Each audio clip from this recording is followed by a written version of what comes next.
Menteri Energi dan Sumber Daya Mineral atau ESDM Bahlil Lahadalia menegaskan pemerintah tidak melakukan perubahan terhadap rencana kerja dan anggaran biaya atau RKAB Batubara.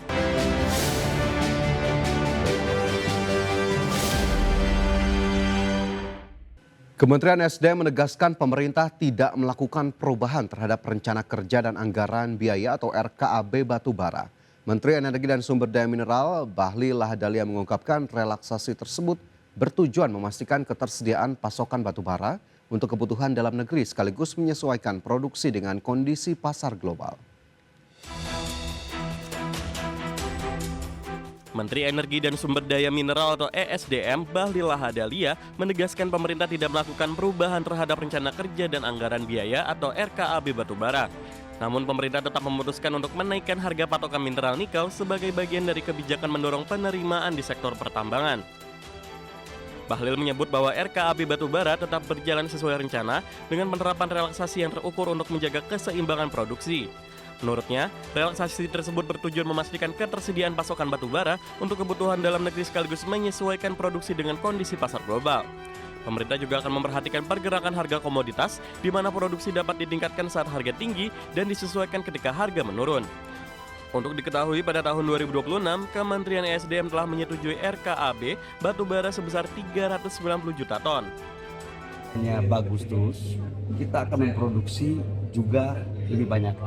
Tetapi kalau harganya turun, kita akan menyesuaikan dengan permintaan di pasar. Jadi supply and demand sebagai instrumen untuk menjaga keseimbangan.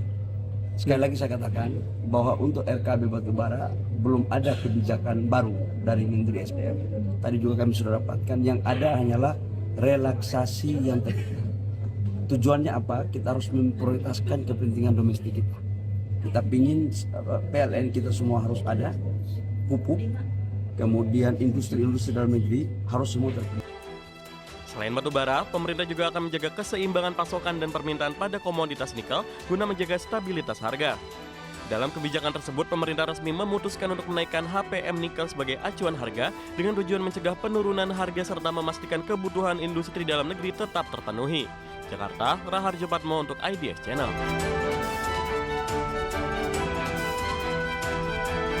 Menteri Perdagangan Budi Santoso optimistis kinerja ekspor Indonesia sepanjang tahun ini tetap positif di tengah hambatan perdagangan imbas konflik di Timur Tengah. Hal tersebut didorong oleh langkah diversifikasi pasar yang tengah dilakukan pemerintah ke negara kawasan yang tidak terdampak konflik seperti Regional Comprehensive Economic Partnership hingga Afrika.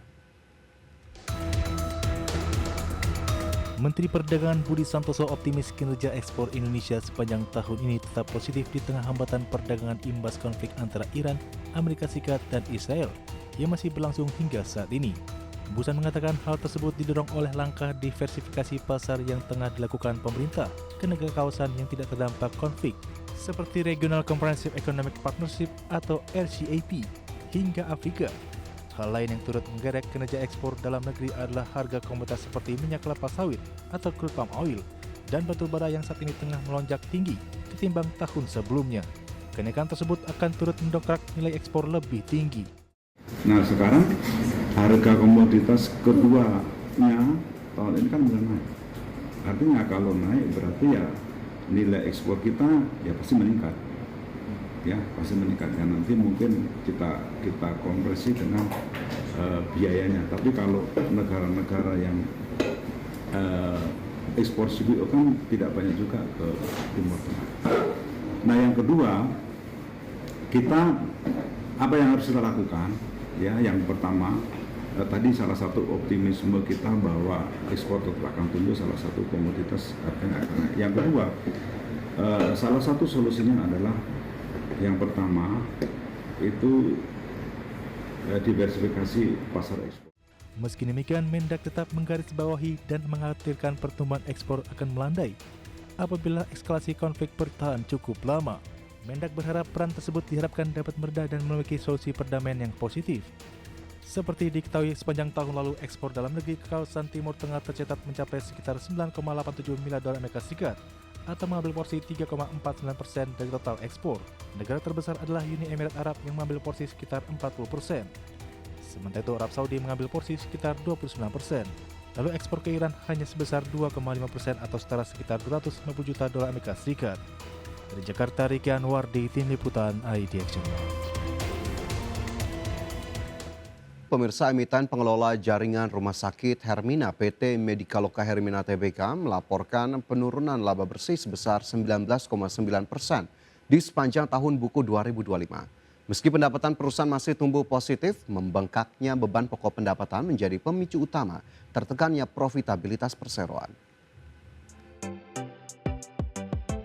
Emiten pengelola jaringan rumah sakit Hermina, PT Medikaloka Hermina Tbk atau HEAL melaporkan penurunan laba bersih sebesar 19,9% sepanjang tahun buku 2025.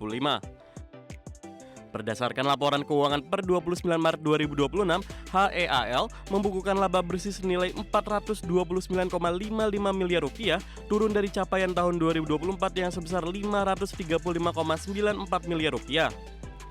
Padahal, pendapatan bersih perseroan tercatat masih meningkat 6,2% menjadi 7,13 triliun rupiah. Namun, pertumbuhan ini tergerus oleh kenaikan beban pokok pendapatan sebesar 10,2% secara tahunan yang menyebabkan laba bruto perseroan menyusut tipis menjadi 2,41 triliun rupiah. Sepanjang periode Januari hingga Desember 2025, laba usaha Hermina tercatat sebesar 967,04 miliar rupiah atau turun 8,6%. Kondisi serupa juga terlihat pada laba sebelum pajak penghasilan yang merosot ke angka 754,88 miliar rupiah. Setelah memperhitungkan beban pajak neto, laba tahun berjalan yang dapat didistribusikan kepada pemilik entitas induk berakhir di angka 429,55 miliar rupiah, mencerminkan tantangan efisiensi biaya operasional yang dihadapi grup rumah sakit ini selama setahun terakhir. Meski laba bersih terkoreksi, neraca keuangan HEAL menunjukkan pertumbuhan pada sisi aset dan ekuitas. Total aset Hermina tercatat meningkat 12,4% menjadi 11,89 triliun rupiah pada akhir 2025, sementara ekuitas perseroan melonjak 22,9% ke level 7,21 triliun rupiah. Adapun dari sisi likuiditas, posisi kas dan setara kas perseroan juga terpantau menguat 13,2%, memberikan ruang bagi perusahaan untuk tetap menjaga stabilitas operasional di sektor kesehatan pada 2026. Berbagai sumber IDX Channel. Pemirsa, PT IT Sek Asia Tbk atau emiten berkode saham CYBR mencatatkan peningkatan signifikan pada laba bersih dan laba usaha di sepanjang tahun 2025. Pertumbuhan ini didorong peningkatan skala bisnis, efisiensi operasional, serta inovasi produk keamanan siber berbasis AI.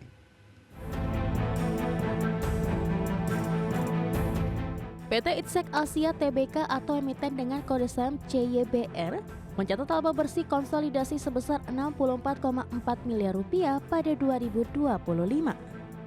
Meningkat signifikan dari 800 juta rupiah pada tahun sebelumnya. Perseroan juga mencatat laba usaha sebesar 92,5 miliar rupiah, berbalik dari rugi usaha 435 juta rupiah pada periode sebelumnya.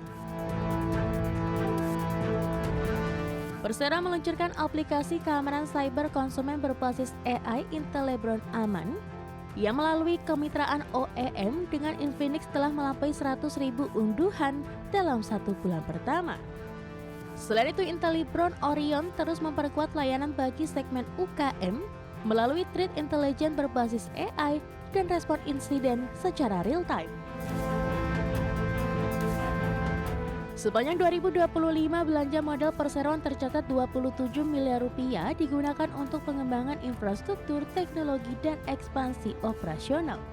Persero mencatat net debt to equity ratio sebesar 0,2 kali pada akhir 2025, membaik dibandingkan 1,13 kali pada awal periode.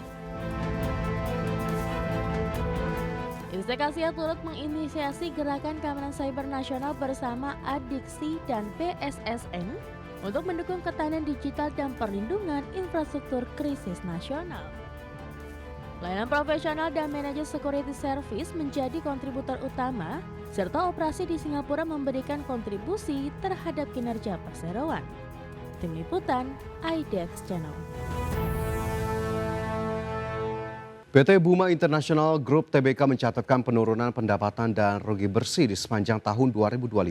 Kinerja tertekan penurunan volume dan kendala operasional, namun perseroan mulai menunjukkan perbaikan bertahap. PT Buma International Group Tbk atau emiten dengan kode saham DOIT mencatat pendapatan sebesar 1,48 miliar dolar Amerika pada 2025.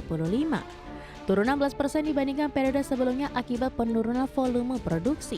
Volume overburden removal turun menjadi 439 juta BCM, sedangkan produksi batu bara menurun menjadi 84 juta ton sepanjang 2025. Persero mencatat EBITDA sebesar 173 juta dolar Amerika dengan margin 14%, tertekan oleh penurunan volume dan kenaikan biaya operasional. DOIT mencatat rugi bersih sebesar 128 juta dolar Amerika dipengaruhi penurunan EBITDA serta penurunan nilai aset dan penyisihan piutang. Meski rugi, Persero mencatat arus kas bebas positif sebesar 8 juta dolar Amerika, membaik dari negatif 60 juta dolar Amerika pada periode sebelumnya. Sepanjang tahun kinerja operasional meningkat didukung disiplin biaya dan eksekusi yang lebih baik. EBITDA meningkat dari 14 juta dolar Amerika pada kuartal 1 menjadi 48 juta dolar Amerika pada kuartal 4 2025.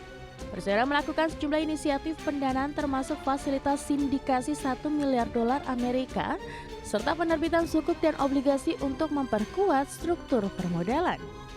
Sepanjang 2025 hingga awal 2026, DOIT mengamankan sejumlah kontrak di Indonesia dan Australia serta terus mendukung diversifikasi di sektor mineral dan energi. Tim Liputan, IDX Channel.